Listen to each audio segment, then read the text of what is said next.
के बकवाद करने वाले लोगों से मत मिलो। व्यर्थ के बकवाद करने वाले लोगों की तरफ मत देखो, ये क्या कह रहे हैं, क्या बोल रहे हैं। और तुम भी व्यर्थ का बकवाद मत करो। अपने समय को कीमती मान करके निरंतर प्रिया प्रीतम का नाम जप करो, उनके गुण लीला गाओ, उनकी सेवा में रहो। कभी प्रपंच की बातें, कभी प्रतिष्ठा का चिंतन, कभी नाना प्रकार के मान सम्मान का चिंतन, ये घुसने ना पावे हृदय में। बहुत सावधान रहना चाहिए साधक को। ऐसी बातें देखो मत, ऐसी बातें सुनो मत जिससे तुम्हारा हृदय उद्विग्न होकर प्रभु का चिंतन छोड़ दे। बंद करो। अभी अन्य लोगों के संग का त्याग कर दो, जो भगवत विमुख वार्ता करते हैं, संत निंदा करते हैं, दूसरों की निंदा करते हैं। कुछ हाथ नहीं लगता, ये लोग दुर्गति को प्राप्त होने वाले हैं। भक्तन निंदा अति बुरी भूल करे जिन कोई, किए सुकृत बहु जन्म के छिन में दारे खोए। पर निंदा के किए ते नहीं, आवत नहीं कछुआत, मूर्ख पर्वत पाप को ले चल अपने साथ। तो अलम कश्यापि संगत्या, ऐसा संग मत करो जिनके पास बैठने से भक्त निंदा, जन निंदा, भगवत निंदा हो। ऐसे से दूर रहो। अलम बंद कर दो ऐसे लोगों का संग। रात दिन हम श्यामा श्याम का नाम जप करेंगे, श्यामा श्याम के लीला गुण गाएंगे, श्यामा श्याम के ही धाम का शोभा का चिंतन करेंगे।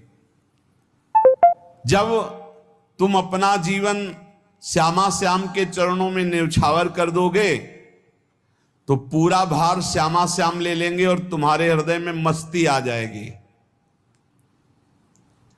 जो ऐसा निश्चयी होता है, दृढ़ निश्चयी, उसके अंदर दृढ़ विश्वास, तो उसके हर समय भगवान की स्फूर्ति होती रहती है। भारी प्रतिकूलता में भी भगवान का सानिध्य अनुभव होता है। वो अनुकूलता में तो भगवान के दुलार को देखता है, लेकिन प्रतिकूलता में भगवान की विशेष कृपा को देखता है। ये संयोग, ये वियोग, संसार की ये द्वंद्वमयी वृत्तियां भक्तों के हृदय में नहीं चुभती। आए की हुज्जत नहीं, गए की तलाश नहीं, क्योंकि नित्य संयोग भगवत स्मृति के प्रभाव से प्रभु का रहता है। शोक, विषाद बहुत ध्यान देने योग्य विषय है। तभी लोगों को ऐसा लगता है कि ऐसा कैसे हो सकता है। भक्त के चरित्रों को जब सुनते तो लगता है ऐसा कैसे हो सकता है, ऐसी परिस्थिति में भी ऐसा कैसे हो सकता है। क्योंकि तुम मानसिक बुद्धि से युक्त हो और वो भागवतिक स्थिति से युक्त है, इसलिए तुम उसको पार पा ही नहीं सकते।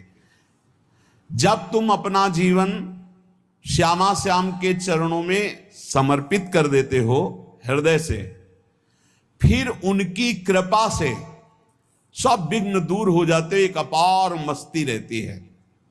नहीं तो शोक, विषाद, दुख, क्लेश, कष्ट, संताप, भय, उद्वेग, ये सदैव सताते रहते हैं। इसी से डिप्रेशन होता है। बार बार नकारात्मक चिंतन, शोक, विषाद, दुख, चिंता, क्लेश, संताप, भय, उद्वेग, यही पूरे मानसिक स्तर को नष्ट कर देते हैं।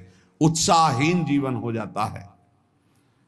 जब तुम श्यामा श्याम को समर्पित हो जाते हो तो ये सब प्रवेश भी नहीं करते, एक अपार मस्ती बनी रहती है। अब क्या होगा? श्यामा श्याम जो करेंगे वही होगा। श्यामा श्याम पता नहीं कैसा करें, नहीं, वो सदैव मंगल भवन है, वो जो करते महामंगल होता है। यह निश्चय उपासक के हृदय में आ जाना चाहिए। इसलिए अपना सारा मन, सारी बुद्धि, सारा जीवन, प्रत्येक श्वास प्रभु को अर्पण कर दो। फिर देखो तुम निहाल हो जाओगे। दुख, शोक, विषाद, क्लेश, कष्ट, संताप, भय, उद्वेग, ये उसी को व्यापते हैं जिसने अपने जीवन को प्रभु के चरणों में अर्पित नहीं किया। इसलिए तुम अपना सारा मन, सारी बुद्धि, सारा जीवन, प्रत्येक श्वास केवल प्रभु को अर्पित कर दो। फिर देख लेना श्वास कैसे अर्पित की जाती, राधा राधा राधा।